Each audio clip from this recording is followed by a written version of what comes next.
SportsBit is powered by BetOnline, driving the opening odds market since 2001. Visit sportsbookreview.com to learn more about BetOnline and its A+ rated platform in the link below.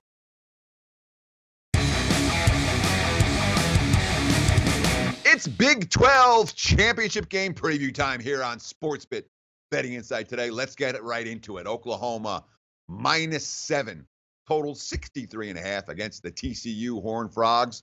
Oklahoma wins, and they're in. They got a playoff spot, done and done. If they don't win and TCU gets it, well, the Big 12 likely to be shut out again from the playoff mix. First meeting between these two teams, they're not tombs, they're teams. But the first meeting between it, really a one-sided affair. Oklahoma -6 at home. They won 38-20 in that ballgame. It was 38-14 at halftime. So you ask yourselves, well, the Sooners didn't score at halftime in that ballgame. Did they back off with a big lead? Or did TCU do something right in that ballgame? The answer is probably a little bit of both. Certainly, Baker Mayfield, I think he threw 6 passes in the second half of that ballgame. It wasn't Oklahoma's offense clicking on all cylinders. But when you look at that game in the context of this graphic, you might feel a little bit differently about how Oklahoma's offense worked after halftime in that contest. Look at the numbers.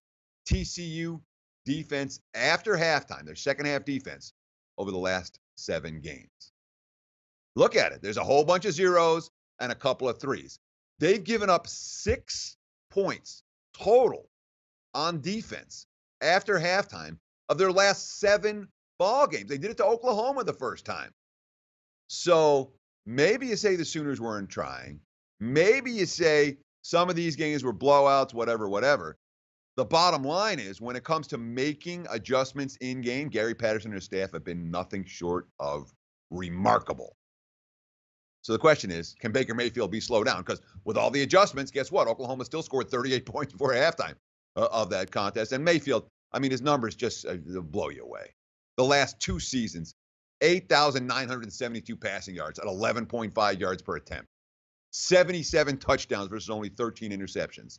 Back-to-back seasons where he's thrown over 11 yards per pass. That's as good as any 2-year run of any quarterback ever. He's playing for the Heisman here.